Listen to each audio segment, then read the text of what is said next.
Hi, ഞാൻ ഇന്ന് വന്നിരിക്കുന്നത് കുറേ പേര് റിക്വസ്റ്റ് ചെയ്തിട്ടുള്ള ഒരു റെസിപ്പി ആയിട്ടാണ്. നമുക്കിന്ന് ആവിയിൽ എങ്ങനെ അടിപൊളി കേക്ക് തയ്യാറാക്കി എടുക്കാൻ നോക്കാം. നമുക്കിന്ന് ഇഡലി ചെമ്പിൽ ക്യാരറ്റ് കേക്ക് ഉണ്ടാക്കിയെടുക്കാം. നല്ല സോഫ്റ്റും ടേസ്റ്റി ആയിട്ടുള്ള ഒരു കേക്കാണിത്. അധികം ചേരുവകളും വേണ്ട. അപ്പം നമുക്ക് റെസിപ്പി എങ്ങനെയാണെന്ന് നോക്കാം.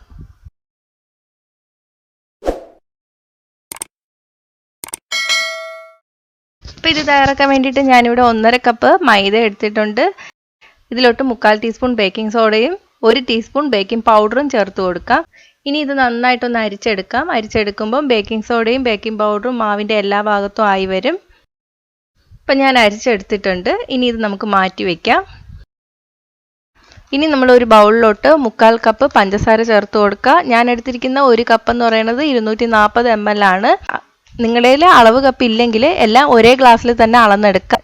ഇനി ഇതിലോട്ട് 1/2 കപ്പ് പാലും കൂടി ചേർത്തിട്ട് നന്നായിട്ട് മിക്സ് ചെയ്തെടുക്കാം. പഞ്ചസാര നന്നായിട്ട് അലിഞ്ഞു വരണം. പൊടിച്ച പഞ്ചസാര ആയതുകൊണ്ട് പെട്ടെന്ന് തന്നെ അലിഞ്ഞു കിട്ടും. 1/4 ടീസ്പൂൺ ഉപ്പ് കൂടി ചേർക്കാം. ഇനി ഇതിലോട്ട് 1/4 കപ്പ് ഓയിൽ ചേർത്ത് കൊടുക്കാം. ഞാനിപ്പോൾ സൺഫ്ലവർ ഓയിലാണ് എടുത്തിരിക്കുന്നത്. ഓയിലിന് പകരം ബട്ടർ വേണമെങ്കിലും ചേർക്കാം. പാലും എണ്ണയും നന്നായിട്ട് മിക്സ് ആയിട്ടൊന്നും വരില്ല. ഒന്ന് ചെറുതായിട്ട് കലക്കിയെടുത്താൽ മതി. ബാക്കി നമ്മൾ മാവ് ചേർത്തിട്ട് കലക്കിയെടുക്കുമ്പോൾ മിക്സായി വന്നോളും. ഇനി ഇതിലോട്ട് 1 ടീസ്പൂൺ വാനില എസൻസ് ചേർത്ത് കൊടുക്കുക. 1/4 ടീസ്പൂൺ സിനമൺ പൗഡർ കൂടി ചേർത്ത് കൊടുക്കാം. ഇത് കറുകപ്പട്ടയുടെ പൊടിയാണ്. ഇത് ഓപ്ഷണൽ ആണ്. ഉണ്ടെങ്കിൽ മാത്രം ചേർത്താൽ മതി. ചേർത്താൽ നല്ല ടേസ്റ്റ് ആയിരിക്കും കേക്കിന്. ഇനി ഇതിലോട്ട് 1 കപ്പ് ഗ്രേറ്റ് ചെയ്ത ക്യാരറ്റ് ചേർത്ത് കൊടുക്കാം. ഞാനിതൊന്ന് ഗ്രേറ്റ് ചെയ്തെടുത്തതിന് ശേഷം മിക്സിയുടെ ചെറിയ ജാറിലിട്ടിട്ട് ഒന്ന് കറക്കി എടുത്തിട്ടുണ്ട്. വെള്ളം ചേർക്കാതെയാണ് ഒന്ന് കറക്കി എടുത്തിരിക്കുന്നത്. അപ്പോൾ ഒന്നും കൂടെ ഒന്ന് ചെറുതായിട്ട് കിട്ടും. അപ്പോൾ മിക്സിയിലിട്ടിട്ട് അടിക്കുകയാണെങ്കിൽ അരഞ്ഞു പോവാതിരിക്കാൻ നോക്കണം. ഇനി ഇതിലോട്ട് ചേർത്തിട്ടൊന്ന് മിക്സ് ചെയ്ത് കൊടുക്കാം. ഇനി നമുക്കിതിലോട്ട് നമ്മൾ തയ്യാറാക്കി വെച്ചിരിക്കുന്ന മാവ് ചേർത്ത് കൊടുക്കാം. മാവ് ചേർക്കുമ്പോൾ 3 പ്രാവശ്യമായിട്ട് ചേർത്താൽ മതി. എല്ലാം കൂടി ഒന്നിച്ച് ചേർത്താൽ മിക്സ് ചെയ്തെടുക്കാൻ പാടായിരിക്കും. ഒരു പ്രാവശ്യം ചേർത്ത് കലക്കിയെടുക്കുക. അതൊന്ന് കലങ്ങി വരുമ്പോൾ അടുത്ത പ്രാവശ്യം ചേർക്കുക. അങ്ങനെ എല്ലാ മാവും ചേർത്ത് കൊടുക്കുക. ഇതിനി കട്ടയില്ലാതെ കലക്കിയെടുക്കണം. അതിന് ഇതുപോലെ ഹാൻഡ് വിസ്ക് ഉണ്ടെങ്കിൽ അത് വെച്ചിട്ട് ഒന്ന് കലക്കി കൊടുക്കുക. അപ്പോൾ പെട്ടെന്ന് തന്നെ കലങ്ങി കിട്ടും. ഇപ്പോൾ ഇലക്ട്രിക് ബീറ്റർ ഉണ്ടെങ്കിൽ അത് വെച്ചിട്ടൊന്ന് ചെറുതായിട്ട് കറക്കിയെടുത്താലും മതി. ഇനി നമുക്ക് ഈ ബാറ്റർ പാത്രത്തിലോട്ട് ഒഴിച്ചു കൊടുക്കാം. ഞാനിപ്പോൾ കേക്ക് ടിന്നാണ് എടുത്തിരിക്കുന്നത്. ഇപ്പം നിങ്ങളുടെ കയ്യിൽ കേക്ക് ടിൻ ഇല്ലെങ്കിൽ ചോറ് കൊണ്ടുപോകുന്നൊക്കെ പാത്രമില്ലേ, അതെടുത്താലും മതി. ഇനി നമുക്ക് ഈ പാത്രത്തിലോട്ട് നന്നായിട്ട് എണ്ണ തേച്ച് പിടിപ്പിക്കാം. എണ്ണയ്ക്ക് പകരം ബട്ടർ അല്ലെങ്കിൽ നെയ്യ് തേച്ചാലും കുഴപ്പമൊന്നുമില്ല. ഇനി നമുക്ക് ഇതിലോട്ട് കുറച്ച് മൈദമാവ് ഇട്ടിട്ട് എല്ലാ ഭാഗത്തും ആകുന്ന വിധത്തിലൊന്ന് തട്ടിക്കൊടുക്കാം. അപ്പം ഇതുപോലെ വരണം. ഇനി അകത്തോട്ട് ഒരു ബട്ടർ പേപ്പർ വെച്ച് കൊടുക്കാം. പെട്ടെന്ന് ഇളകി കിട്ടാൻ വേണ്ടിയിട്ടാണ് കേട്ടോ ഞാൻ ഇത് വയ്ക്കുന്നത്. ഇത് വച്ചില്ലെങ്കിലും കുഴപ്പമൊന്നുമില്ല. ഇതിലോട്ട് ബാറ്റർ ഒഴിച്ചു കൊടുക്കുക. ഒന്ന് ഇതുപോലെ തട്ടിക്കൊടുക്കുക. അപ്പം മോൾ ഭാഗമൊക്കെ ഒന്ന് നിരപ്പായിട്ട് വരും. ഇനി ഇതിൻ്റെ മുകളിലോട്ട് ഞാൻ കുറച്ച് ഉണക്കമുന്തിരി വെച്ച് കൊടുക്കുകയാണ്. അത് ഓപ്ഷണലാണ്. വേണമെങ്കിൽ വെച്ചാൽ മതി. നിങ്ങൾക്ക് വേണമെങ്കിൽ അണ്ടിപ്പരിപ്പോ അല്ലെങ്കിൽ കപ്പലണ്ടിയോ ഒക്കെ ചേർക്കാം.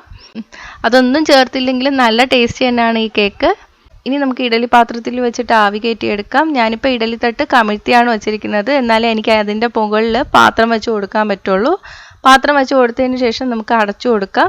എന്നിട്ട് 40 മുതൽ 45 മിനിറ്റ് എടുക്കും ഇതൊന്ന് വെന്ത് വരാൻ വേണ്ടിയിട്ട്. തീ മീഡിയത്തിലോട്ട് വെച്ച് കൊടുക്കുക. 40 മിനിറ്റ് ഒക്കെ കഴിയുമ്പോൾ ഒന്ന് തുറന്ന് നോക്കുക വെന്തോന്ന്. വെന്തില്ലെങ്കിൽ കുറച്ചും കൂടെ ഒന്ന് ആവി കയറ്റി എടുത്താൽ മാത്രം മതി. നിങ്ങൾ ഈ ഇടയ്ക്ക് ഈ പാത്രം തുറന്ന് നോക്കുകയാണെങ്കിൽ ഈ അടപ്പിൻ്റെ മുകളിൽ വെള്ളത്തുള്ളികൾ കാണും. അത് നന്നായിട്ട് തുടച്ചതിന് ശേഷമേ പിന്നെ അടച്ചു വെക്കാവൂ.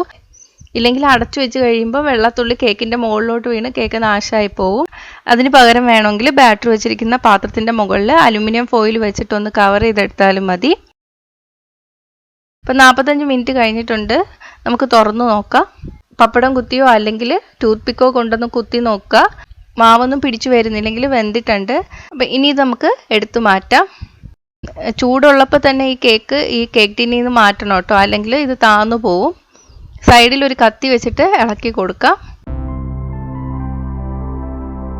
ഈ പേപ്പർ ഇളക്കി മാറ്റാം.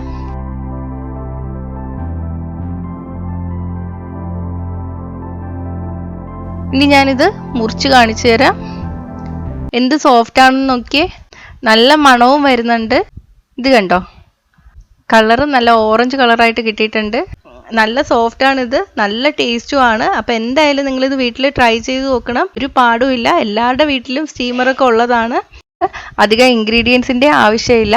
ഉണ്ടാക്കി നോക്കിയിട്ട് നിങ്ങളുടെ അഭിപ്രായം കമൻറ്റ് ചെയ്യുക. ഇഷ്ടമായെങ്കിൽ ലൈക്കും ഷെയറും ചെയ്യുക, ഇഷ്ടപ്പെട്ടില്ലെങ്കിൽ ഡിസ്ലൈക്കും ചെയ്യുക. അപ്പോൾ നിങ്ങൾ ട്രൈ ചെയ്യുന്ന റെസിപ്പീസിൻ്റെ ഫോട്ടോസൊക്കെ താഴെ ഞാൻ മെയിൽ ID കൊടുത്തിട്ടുണ്ട്, അതിലോട്ട് സെൻഡ് ചെയ്യുക. അപ്പോൾ അടുത്ത നല്ലൊരു റെസിപ്പി ആയിട്ട് കാണാം. ബൈ.